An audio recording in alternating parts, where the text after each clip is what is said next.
Rate relief could be on the way for cash-strapped mortgage holders today as the Reserve Bank prepares to hand down its highly anticipated first decision of the year. Today, federal politics reporter Liz Daniels is across it for us. Liz, good morning. A cut is widely anticipated.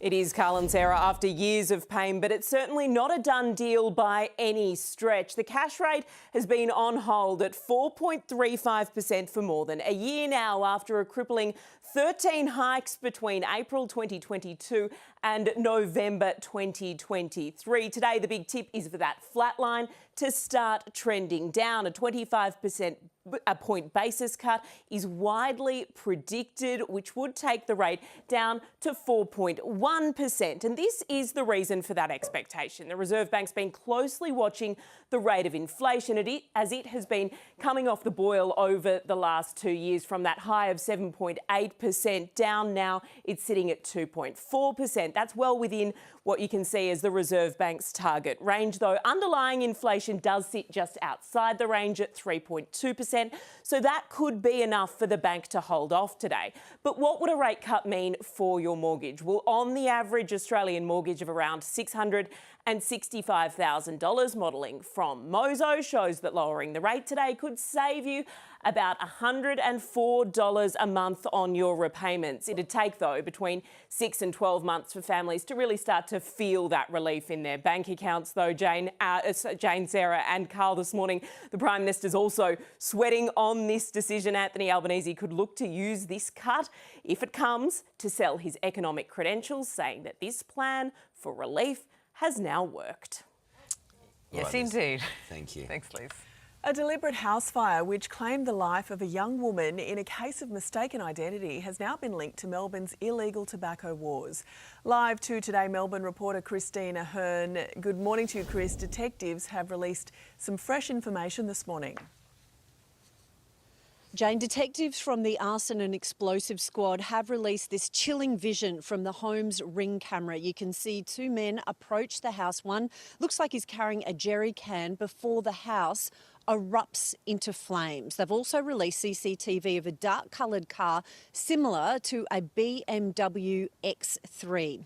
They now believe that this deliberate house fire is linked to Melbourne's illegal tobacco wars. Inside that home in Truganina last month was 27-year-old Katie Tangi. She was house-sitting for her brother when the home was set alight. She was killed alongside the family's golden retriever.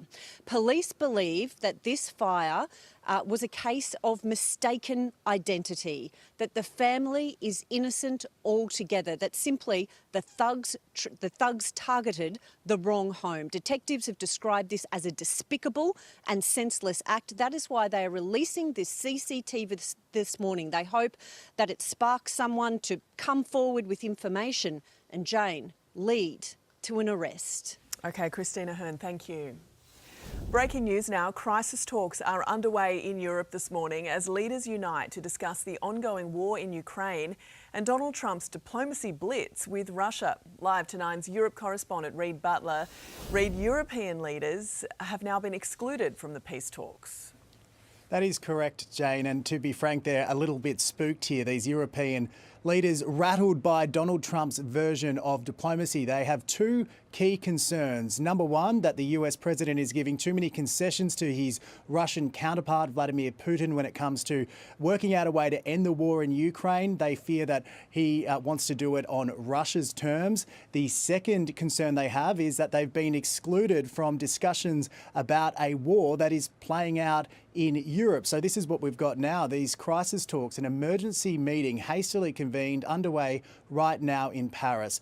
The UK Prime Minister, Sir Keir Starmer, he is there for the discussions too. He overnight said that he wouldn't rule out putting UK troops on the ground in Ukraine if that's what it takes to maintain security there. Here's a little bit of his interview.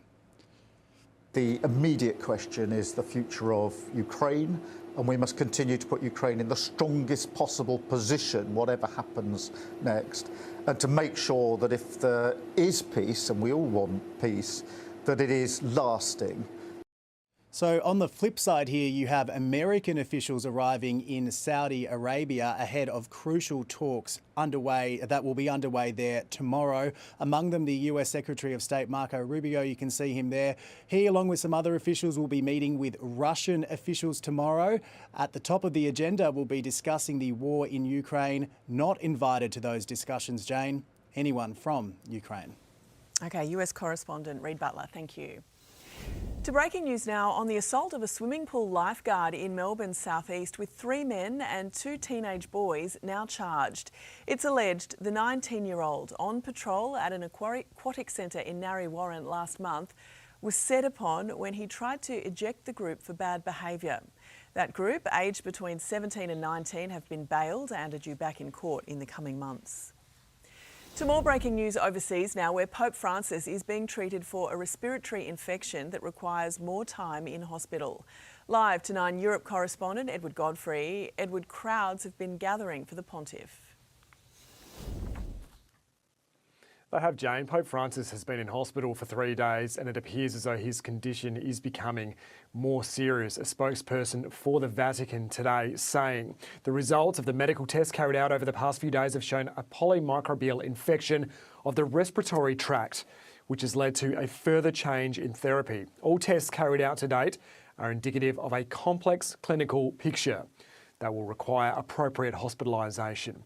It's not known how long Pope Francis will be in hospital, but the Vatican added he was in good spirits this morning. And in some breaking news, I've just put out a message in the last couple of minutes saying that his condition is stable and he's touched by the messages of affection he's been receiving. The 88-year-old was admitted on Friday in what was called a fair condition. He'd been continuing to work despite suffering with bronchitis for more than a week. It's not his first scare.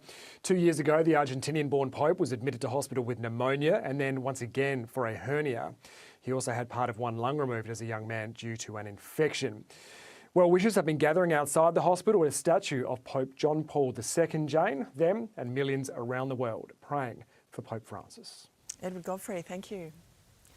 Breaking news back home now. A car has rammed into a shop front and set alight in Melbourne's southeast. It happened just metres from the Dandenong fire station along the Princes Highway before 4 o'clock this morning. Police are right now searching for those involved. More commuter chaos this morning for Sydney-siders as confidence in the city's rail network plummets.